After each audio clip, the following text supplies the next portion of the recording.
मुलांनो, आज आपण कथा लेखनामध्ये पाहणार आहोत शब्दांवरून कथा लेखन.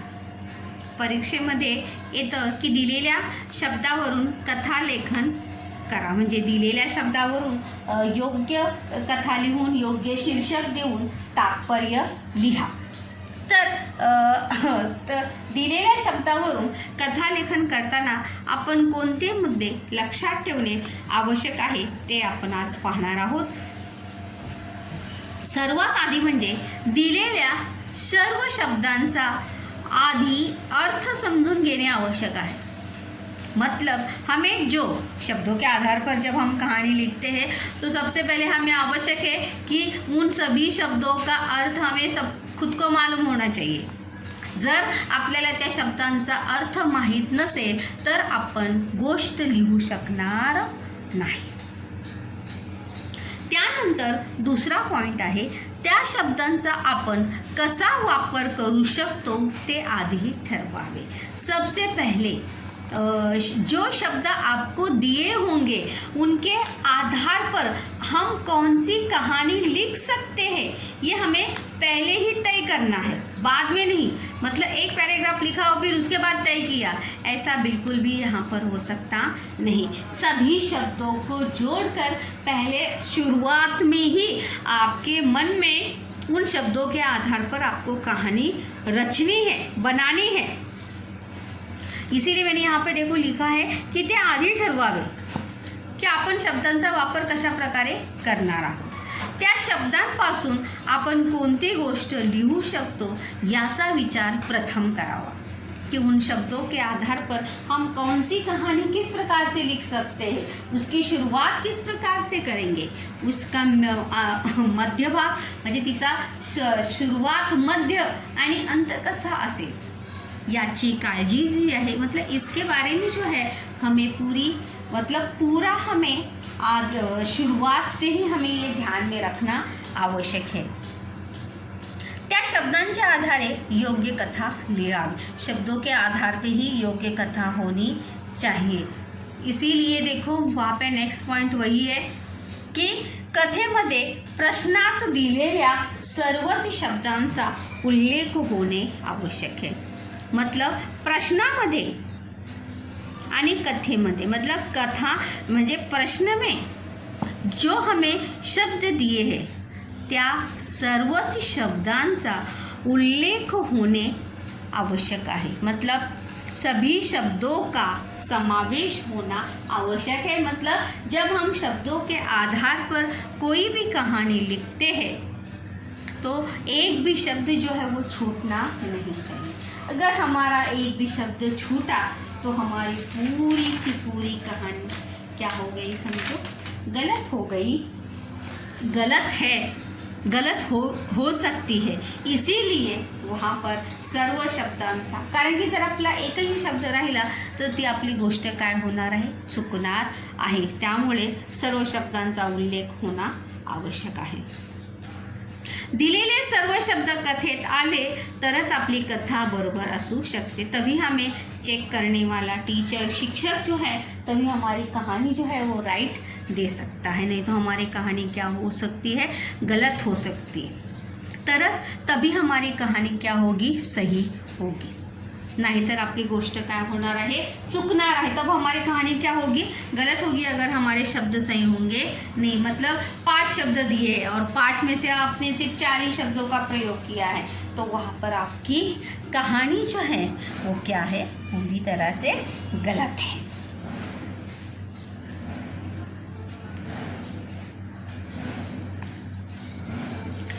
तेव्हा शब्दांच्या आधारे कथा लिहिताना आधी हे ठरवावे की कोणता शब्द कशा प्रकारे आपल्याला कथेत वापरता येईल हे आधीच ठरवणे गरजेचे आहे. इसलिए बहुत ही ज़रूरी है कि जब हम शब्दों के आधार पर कहानी लेखन करते हैं, जेव्हा अपन शब्दांच्या आधारे कहानी लेखन या कथा लेखन जब हम करेंगे तब ये बहुत ही आवश्यक है कि ये करते समय कौन सा शब्द हमें किस प्रकार से कथा में यूज़ करना है ये हमें पहले ही तय करना आवश्यक है कि कौन से शब्द का उपयोग हम क्या एक्सप्लेन करने के लिए करणे वाले, काय स्पष्टीकरण करण्यासाठी आपण त्या शब्दाचा उपयोग करणार आहोत, ये हमें पहले ही तय करना आवश्यक आहे. त्यानंतर दिलेल्या शब्दापासून कोणती कथा लिहिणार आहोत हे कथा लिहिण्याआधी ठरवावे, तरच कथेची सुरुवात, मध्य व शेवट आकर्षक होऊ शकतो. ये बात मैंने शुरुआत में ही आपको बताई है कि कहानी लिखने से पहले ही आपके दिमाग में उसकी शुरुआत,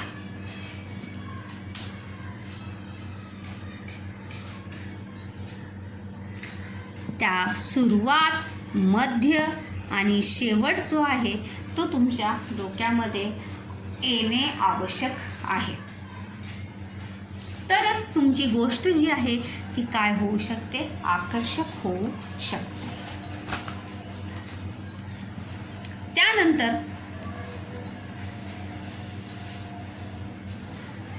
शब्दांवरून कथा लिहिताना पण आवश्यकतेनुसार पात्रांची नावे, जागा, व्यक्तींची गुणवैशिष्ट्ये यांचा उल्लेख करावा. ये नियम यहाँ पर भी है कि जब हम शब्दों के आधार पर कहानी लेखन करेंगे तब पात्रों को, जगहों को, व्यक्ति की, क्योंकि ऐसे करेंगे तभी हमारी कहानी मनोरंजक और वैशिष्ट्यपूर्ण हो सकती है. शब्दानुसार योग्य शीर्षक व तात्पर्य लिहावे. जैसे मतलब शब्दांच्या मतलब जैसे आपने कहानी लिखी है उन्हीं शब्दों के आधार पर आपका शीर्षक भी होना चाहिए और आपका तात्पर्य यानी सीख भी उसी के आधार पर होने चाहिए. जैसे कि मैंने कहा है फर्स्ट, सेकंड, थर्ड पैराग्राफ, आप चाहे तो 4 पैराग्राफ बढ़ा ज़रूर सकते हो. 4 पैराग्राफ में सिर्फ क्या आएगा, कंक्लूजन वहाँ पर आप लिख सकते हो. तो फर्स्ट पैराग्राफ में जैसे मैंने शुरुआत में ही बताया था कि पात्र परिचय और वैशिष्ट्य, क्योंकि बस एक लाइन लिखा कि रामपुर नावाचे गांव होते, इतना ही लिखकर वहाँ पर हमारा फर्स्ट पैराग्राफ जो है वो कंप्लीट हो सकता नहीं. तो पात्रों के नाम, पात्रों का परिचय, जगह का नाम, उस पात्रों की कुछ विशेषताएं, कुछ खासियतें हमें वहाँ पर बताना आवश्यक है. तभी हमारा फर्स्ट पैराग्राफ जो है वो क्या हो सकता है, बढ़ सकता है. ये मैंने जब हम कथा लेखन कर रहे थे तब मैंने बताया था कि गुण वैशिष्ट्य कैसे लिखनी है. म्हणजे तो खूप खोटारडा आहे, तो खूप आळशी आहे, ये वैशिष्ट्य, उसकी विशेषता और क्या खासियत हो सकती है. सेकंड पैराग्राफमध्ये दिलेल्या शब्दांच्या आधारे रचना करावी.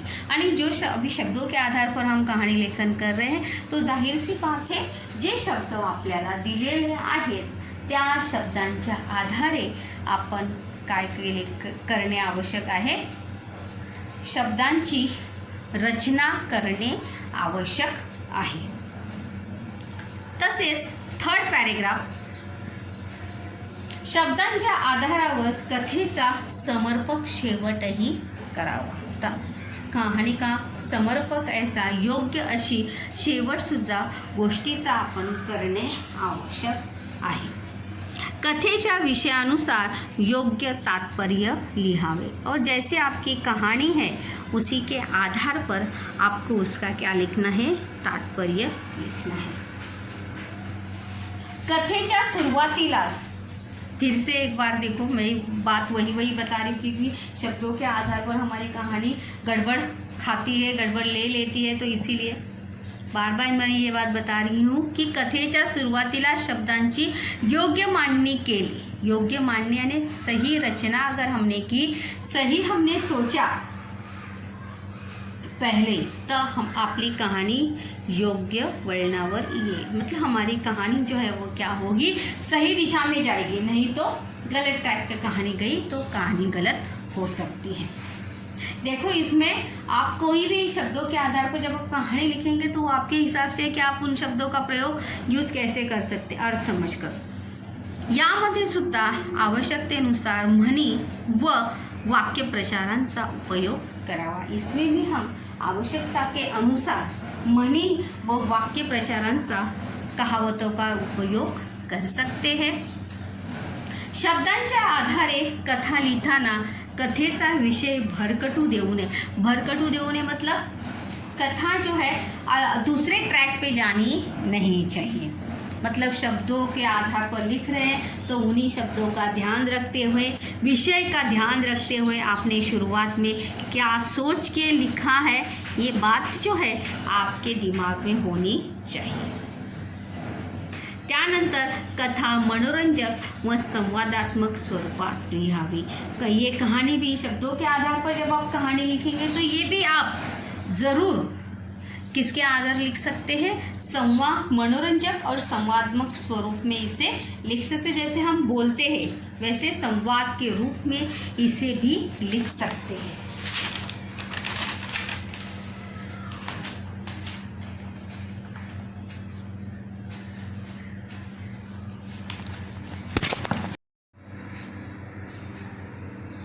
समजा आपल्याला दिलेले शब्द जे आहेत, जसे मी सांगितलं की आपल्याला 4 किंवा 5 शब्द येतात, तर आपले दिलेले शब्द प्रश्नामध्ये कोणता आहे, चोर, बाजार, गाठभेट, कपटीपना आणि मृत्यू। चोर का मीनिंग, जैसे मैंने कहा कि शब्दों का अर्थ जो है हमें पहले पता होना चाहिए। चोर या शब्दाचा अर्थ सुद्धा आपल्याला माहिती आहे। बाजार शब्दाचा अर्थ सुद्धा माहीत आहे, बाजार यानी मार्केट, या बाजार यानी जैसे गांव वगैरह में देखो हफ्ते का बाजार जो है वहाँ पर लगता है, तो त्याला सुद्धा बाजार म्हणतात। गाठभेट, गाठभेट यानी मिलना, मतलब मुलाकात, जैसे हिंदी में गाठभेट होने म्हणजे मुलाकात होने, भेटने, अचानक से एक मिल जाना। कपटीपना यानी धूर्तपना, मन में लालच आना, कपट आना, मन में कपट आना, कपटीपना। आणि शेवटचा शब्द आहे मृत्यू। तर बघा शब्दांवरून जेव्हा आपण कहाणी लिहितो त्यावेळी पहिला शब्द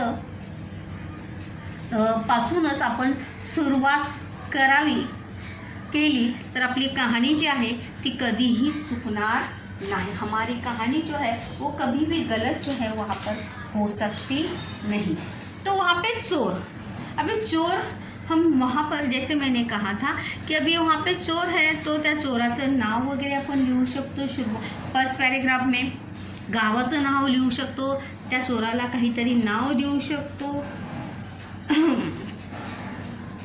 सुनील नाव देऊ शकतो, अनिल नाव देऊ शकतो त्या चोराचं। तो खूप आळशी होता, त्याला काम करण्याचा कंटाळा होता, म्हणून तो रोज काय करत असे, चोरी करून आपला गुजारा करत असे किंवा आपला उदरनिर्वाह करत असे, आपलं पोट भरत असे काम तो करत नसे। असेच दिवस जात होते। तर एक दिवस बाजार, आता बाजार, चोर हा शब्द या ठिकाणी संपलेला आहे, बाजार हा शब्द आपल्याला घ्यायचा आहे। तर त्या दिवशी त्यांचा आठवड्याचा बाजार होता, किंवा आपण असेही लिहू शकतो की सुनीलने विचार केला की जर आपण बाजारात गेलो तो बाजारात काय असते, खूप गर्दी असते, आणि गर्दीचा फायदा घेऊन आपण सहजपणे काय करू शकतो, चोरी करू शकतो, आणि आपल्याला कोणी पकडूही शकणार नाही। तर या उद्देशाने चोर सुनील जो आहे तो कुठे जातो, बाजारात जातो, आणि अचानक त्याची गाठ भेट, बघा गाठभेट जी आहे त्याची भेट म्हणजे उसकी मुलाकात, त्याची गाठभेट जी आहे अनिल नावाच्या माणसाशी होते। मतलब उस बाजार में रास्ते में ही एक दूसरे से दोनों क्या होते, टकरा जाते हैं। जैसे कहते हैं कि हर कोई अपनी छवि को जो है पहचान ही लेता है, मतलब अपने जैसे व्यक्ति को हर कोई पहचान लेता है। तो दोनों जो है गाठभेट झाल्यानंतर, अभी ये देखो यहाँ से बाजारात जाने की ठरवते, यहाँ से गाठभेट से जो है हम सेकंड पैराग्राफ, यहाँ से फर्स्ट पैराग्राफ यहाँ तक और यहाँ से सेकंड पैराग्राफ गाठभेट से हम शुरू करते हैं। तर गाठभेट झाल्यानंतर सुनील आणि अनिल एक दोघांची ओळख होते। दोघंही एकमेकांना, सुनीलसुद्धा सांगतो की ओळखतात की सुनीलसुद्धा काय करतो, काय आहे, चोर आहे, आणि सुनीलही अनिलला ओळखतो की तो पण काय आहे, चोर आहे। तेव्हा दोघंही ठरवतात की आपण काय करायची, दोघांनी मिळून चोरी करायची, आणि जीही आपण चोरी करणार आहोत त्या चोरीचे 2 समान हिस्से किंवा 2 समान वाटण्या ज्या आहेत त्या आपण करायच्या। तो दोनों भी इस बात से क्या होते हैं, सहमत होते हैं और बाजार के दिन का फ़ायदा उठाते हुए दोनों भी एक बड़ी सी दुकान में जाके सोनार के, आपण लिहू शकतो की सोनाराच्या दुकानात जाऊन काय करतात, चोरी करतात आणि सोनाराच्या दुकानातून खूप दागिने आणि पैशांची चोरी जी आहे ते दोघे करतात आणि चोरी केल्यानंतर दोघेही कुठे येतात, एका झाडाखाली येऊन थांबतात। पण ज्यावेळी ते येत असतात त्या दोघांच्याही मनामध्ये काय येतं, कपटीपणा।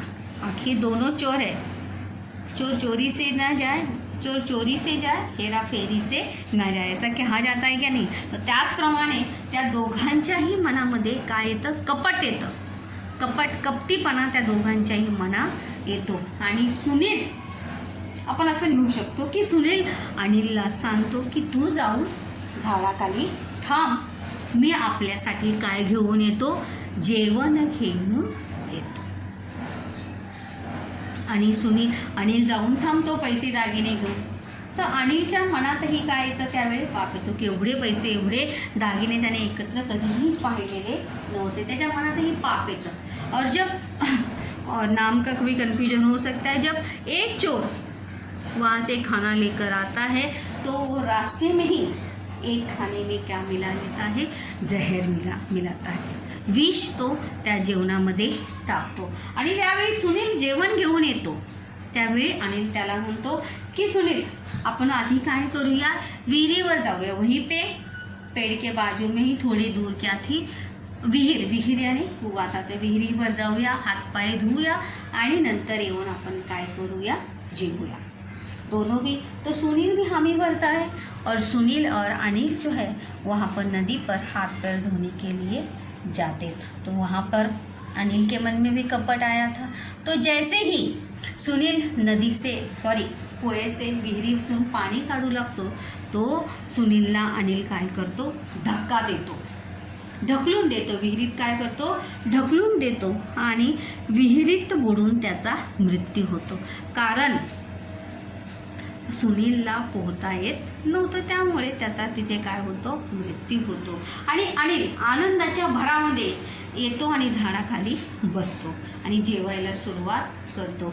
आणि अनिल ते जेवणाची थाळी खातो किंवा वही खाने का प्लेट वो उठाता है कि जिस प्लेट में क्या मिलाया गया था, जहर मिलाया गया था। क्या मिलाया गया था, जहर, विष मिळवलेलं होतं, वही वो खाना हो खा लेता है और खा के वह त्याचा सुद्धा काय होतो, मृत्यू होतो। म्हणजे याचा अर्थ अतिलोभाचा परिणाम हा नेहमी काय होतो, वाईटच होतो। जब अति लालच बुरी बला, जब हम बहुत ज़्यादा लालच करते हैं तो अति लोभाचा परिणाम हा नेहमी काय होत असतो, वाईटच होत असतो, तो कधीही चांगला होत नाही। हे सर्वांनी या गोष्टीवरून तात्पर्य हेच, अतिलोभाचा परिणाम वाईट, चोरी करू नये, कोणावरही लवकर विश्वास ठेवू नये आणि कपटीपणा किंवा धूर्तपणा करू नहीं। एकमेकांवर अगर दोनों भी एक दूसरे पर विश्वास सही से करते तो, लेकिन कहते हैं ना कि स्वभाव, त्यांचा जो चोराचा जो स्वभाव आहे, कपटीपणा जो तो दोघांच्या मनातला आहे, उन दोनों की कपटीपने की वजह से दोनों की भी क्या होती है, मृत्यू होती है। म्हणजे अतिलोभाचा परिणाम हा नेहमीच वाईट होतो।